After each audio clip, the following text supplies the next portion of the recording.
ما يهمنا في سوريا بغض النظر عن من هو الحاكم هو وحدة الأراضي السورية.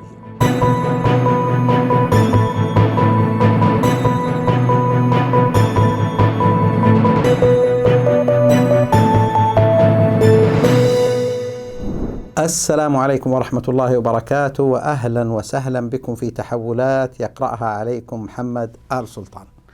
حلقتنا هذه الليلة عن ما يتسرب من أخبار بدأتها الجارديان البريطانية، تتكلم عن لقاء رئيس الاستخبارات السعودية الحميدان مع رئيس الاستخبارات السورية علي مملوك الظاهر والرئيس بشار، وإنه هذا مقدمة لعلاقات سعودية سورية جديدة والانفراجة في العلاقات السعودية السورية.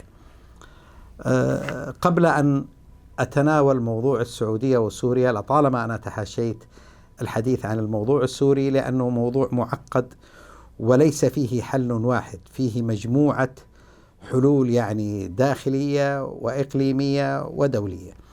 لكن أود أن أوضح مبدأ حتى الجميع يكون واعي بذلك. لقاءات المخابرات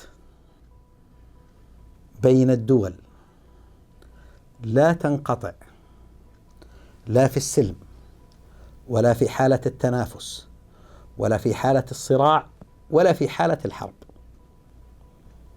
يعني هذا مبدأ في العلاقات الدولية. لقاءات رؤساء الاستخبارات وتوصيل الرسائل، إما رسائل تهديد ولا رسائل توتر جديد أو تحاشي توتر أو رسائل خاصة بين القيادات أو هذا مستوى معين في العلاقات ليس له علاقة ليس له علاقة مباشرة بالعلاقات الدبلوماسية وتراتبيتها، يعني باختلاف مستوى التمثيل من قائم بالأعمال إلى سفير إلى سحب السفير للاستشارة لخلافه لقطع العلاقات الدبلوماسية. حتى في العلاقات الدبلوماسية هناك دول خاضت حروب، تصور خاضت حروب وبقيت علاقاتها أو سفاراتها ممثلة في عاصمة البلدين. يعني هذا وجد في الحرب العالمية الأولى والثانية، ووجد حتى في الحروب الإقليمية، يعني الحرب العراقية الإيرانية. السفارات الإيرانية والعراقية في طهران وبغداد إلى يمكن عام 87 تقريبا. فهذا مستوى معين.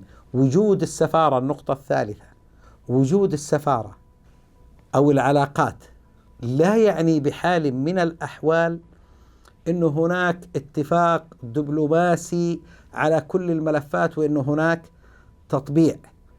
يعني مثلا السعودية وإيران، كانت سفارتنا موجودة في إيران، طبعا انقطعت ثم عادت ثم انقطعت ثم عادت ثم انقطعت ثم عادت.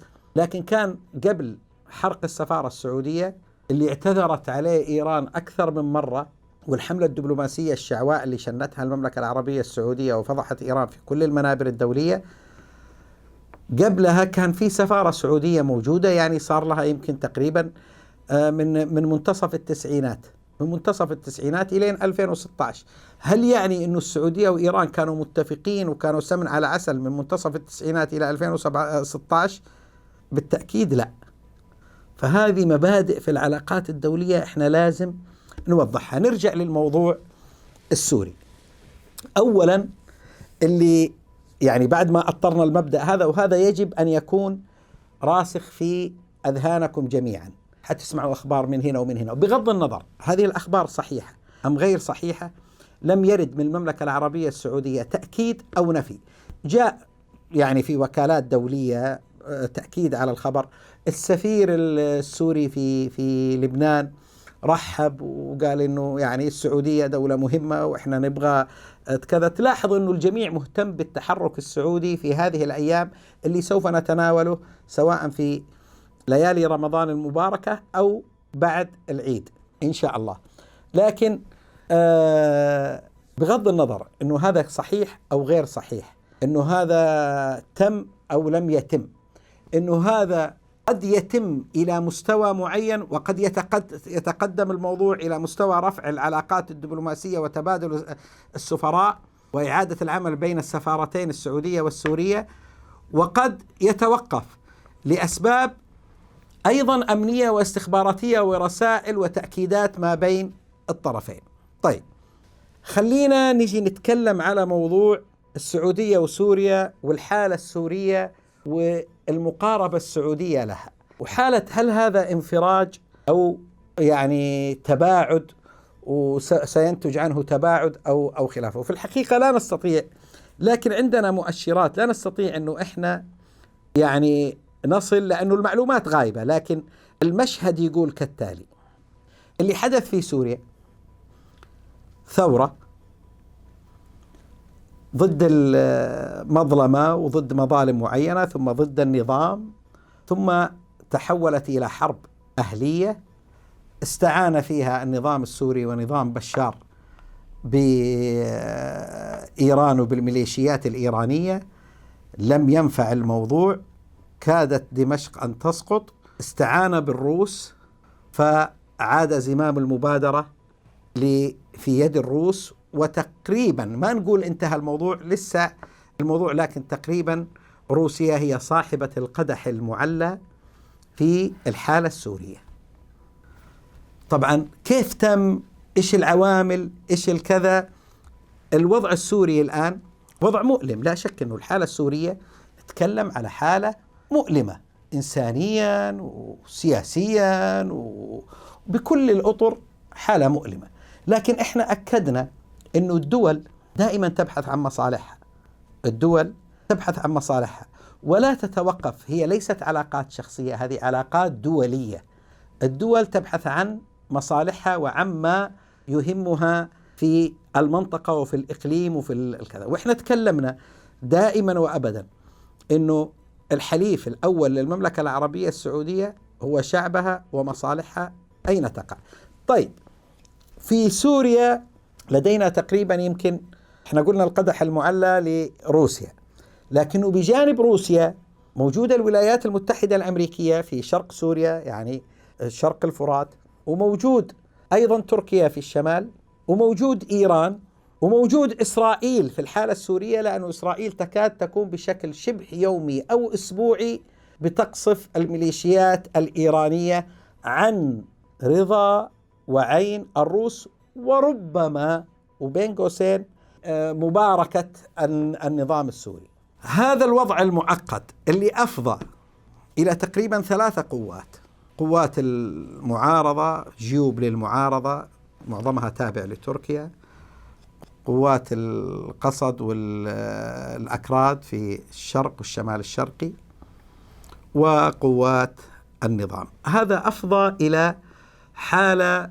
مؤلمة للشعب السوري. تقريبا 14 مليون، 90% منهم يعانون الفقر، 8 مليون مشرد، ضحايا بمئات الآلاف.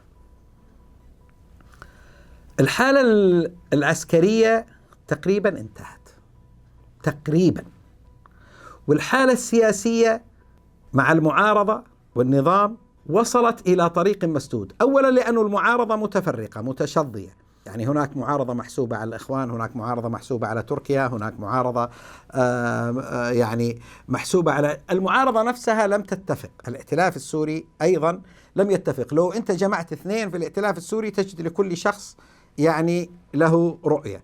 أيضا هناك يعني حتى لا نتهم المعارضة فقط، ولا حتى الدول العربية، ولا هناك أشبه باتفاق دولي حدث في 2015. مضمون الاتفاق الدولي عقد يعني ما بين من ساعة ما دخلت روسيا، ثم كان هناك خط أحمر من أوباما، ثم كادت أمريكا أن تضرب النظام السوري. من تلك اللحظة حدث اتفاق ما بين الولايات المتحدة الأمريكية وروسيا وإسرائيل. مفاد الاتفاق إنه بقاء النظام مقابل أمن إسرائيل،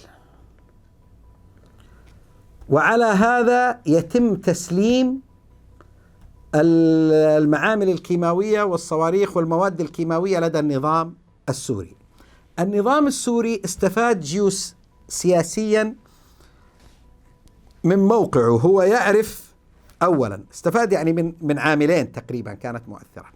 واحد، من القاعدة الروسية الموجودة في طرطوس من أيام الاتحاد السوفيتي، وهذه آخر نفوذ لروسيا في المياه الدافئة أو في البحر الأبيض المتوسط، البحيرة الكبرى يعني اللي عليها الصراع الدولي، وبالتالي فهو قريب أيضا من خصومه في أوروبا وحتى في الناتو. الحالة الثانية وجوده مجاور لإسرائيل، وهذه حالة الجمود اللي كانت على الجولان جعلت النظام في سوريا نظام ممتاز لإسرائيل. بديله في أن يكون نظام متطرف أو نظام ميليشيات أو سوريا غير مستقرة يؤثر على إسرائيل. فمن هذين العاملين النظام فهم تأثيره في الإقليم وتأثير وأهميته على مستوى المصالح الدولية. العامل الإقليمي الآخر، الترك داخلين في الشمال لهم مطامع. الإيرانيين يستخدمون سوريا والسوريين مع حزب الله كورقة في التفاوض النووي، يعني ممكن الإيرانيين يخرجون تماما من سوريا بشرط كورقة، يعني يبيعونها ل5+1. لكن في الحقيقة أنه صاحب الكلمة الأولى في الحالة السورية هي روسيا، وهناك تقليص للنفوذ الإيراني من ساعة ما دخلت روسيا وبعد التراجع الأمريكي. وهذا يعني أيضا أنه هناك مقاربة روسية، وهنا حيجي تقاطع المملكة العربية السعودية. هناك مقاربة روسية ومقاربة عربية. المقاربة الروسية لا ترى في سوريا إلا دولة ضمن النسيج العربي، ضمن الإقليم العربي، مع وجود النظام. وواضح تماما أن النظام السوري والرئيس بشار سوف يبقى، هذا لا خلاف عليه إلا بحبل من الله ورسوله. لكن أنا إحنا نتكلم في السياسة، في الواقع، في الشيء المنظور.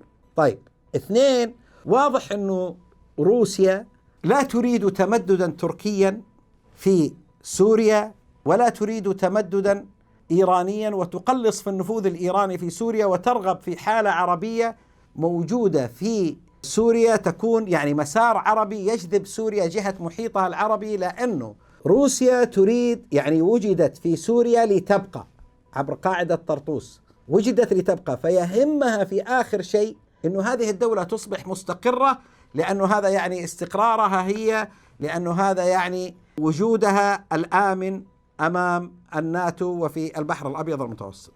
من هنا يجي تقاطع الدول العربية والمملكة العربية السعودية تحديدا. طبعا مصر والجزائر والإمارات كلهم يعني يبدو لي أنه طالبوا المملكة العربية السعودية بعودة لسوريا. النظام السوري أيضا مرحب، حتى لو لاحظتم من 2019 تقريبا، من 2019 تقريبا ما عاد في حملات إعلامية ما بين سوريا والسعودية. طيب، إيش اللي ممكن ينتج عن ذلك؟ السعوديون يعني وصل في فبراير، تسربت أنباء 2019 إنه الروس، بل إنه قالها بوتين في اتفاق الأستانا، قال إنه يعني لابد من السعودية ومصر والإمارات، يعني قالها أمام روحاني وأردوغان. فهذه الحالة أنت تتكلم على رغبة روسية في إعادة تأهيل سوريا داخل الجامعة العربية. في ذات الوقت هناك رغبة عربية لكنها مشروطة وربما يكون الضامن فيها روسيا. تقليص النفوذ الإيراني قد يكون بوابة لإعادة سوريا إلى المنظومة العربية.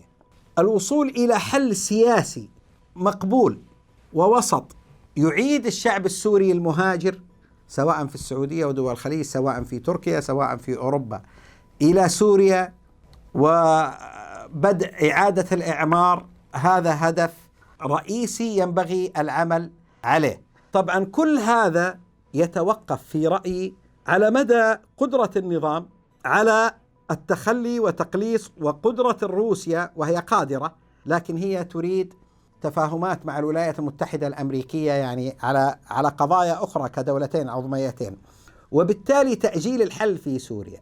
السعودية تتحرك إقليميا تحرك إقليمي، لو تلاحظون المملكة العربية السعودية، لأنه هي لديها نموذج ولديها مشروع في الشرق الأوسط الجديد، أوروبا الجديدة، مشروع التنمية. هذا النموذج التنموي للمملكة العربية السعودية هو يعني أكبر شيء مزعج لإيران وتركيا. وإنت لما تيجي تتكلم عن تنمية وتتكلم عن مشروع وتتكلم عن إعادة تأهيل الشرق الأوسط وتنميته ضمن مشروع كبير جدا، فأنت تضع كرت رابح. الذي يريد أن ينخرط في هذا النظام فهذه هي المكاسب.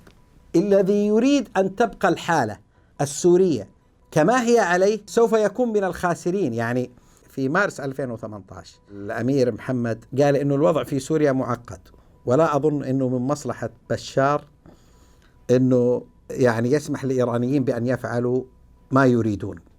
فأنت أمام حالة الروس أيضا يرغبون في إخراج الإيرانيين وسيخرجونهم، لكن ينتظرون يعني إصلاح ملفات مع الولايات المتحدة الأمريكية. المنزعج من أي تقارب سياسي لدول الإقليم بغض النظر عن الأنظمة، بشار موجود مش موجود، إحنا نتكلم عن سوريا الدولة، سوريا استعادة الدور السوري في المنطقة كدولة وازنة في إقليمها. المنزعجين من ذلك والمنزعجون من ذلك هم إيران، لأنه إيران هي مشروع دمار، السعودية مشروع تنمية. وأيضا الولايات المتحدة الأمريكية، كل تحرك سعودي في الإقليم بعيدا عن الرؤية الأمريكية هذا يزعج الولايات المتحدة الأمريكية. طيب ما مستقبل ذلك؟ ما مستقبل يعني هذا اللقاء إن حدث أو لم يحدث؟ هو حدث على مستوى المخابرات إذا افترضنا حدوثه، لأنه يريد أن يوصل رسائل. هل النظام في سوريا وحكومة سوريا مؤهلة حاليا لتقليص النفوذ الإيراني ولاستعادة الدور السوري؟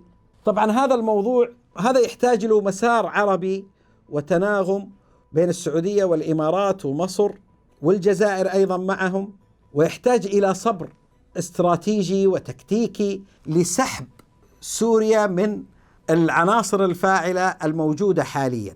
المعارضة والذين يقولون أن السعودية باعت الشعب السوري وباعت الكذا، حبيبي السعودية أصله خرجت من حكاية المعارضة السورية منذ 2015، من ساعة ما دخلت قوى عظمى مثل روسيا، ومن ساعة ما حدث اتفاق ما بين إسرائيل والولايات المتحدة الأمريكية وروسيا، ومن ساعة ما أصبحت المعارضة متشظية وتابعة لتركيا ويحركها أردوغان، بل أصبح لديه مرتزقة، وهذا شيء مؤسف. سوريين يقاتلون في ليبيا ويقاتلون حتى في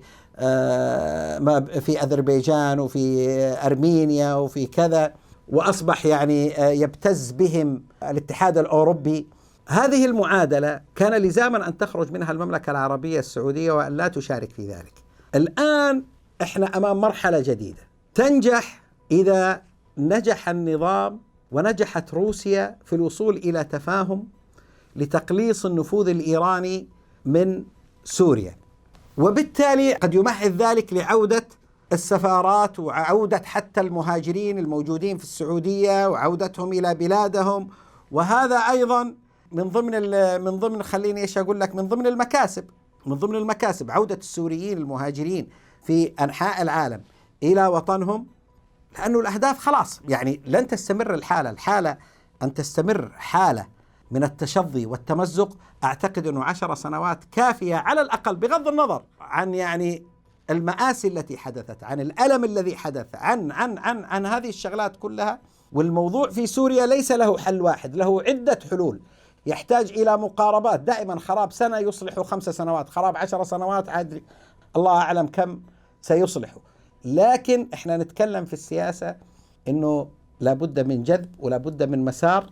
اذا نجح هذا التراك وهذا المسار وعبرت عليه السعودية مع سوريا، وكان هناك دعم روسي وتم تقليص النفوذ الإيراني، فاحنا مقبلين على تحسن كبير في العلاقات السعودية السورية وعلى خروج إيراني من المنطقة، خصوصا أن ذلك مرتبط أيضا باتفاق 5+1 في حالة أخرى.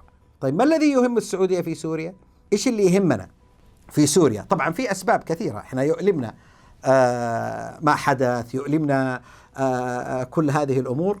لكن في الأخير حدثت ثورة، حدثت حرب أهلية استعان فيها نظام بشار بالإيرانيين، لم ينجح، استعان بالروس أو جاء الروس فنجح، نجح في القضاء تقريبا أو في الحفاظ على نظامه.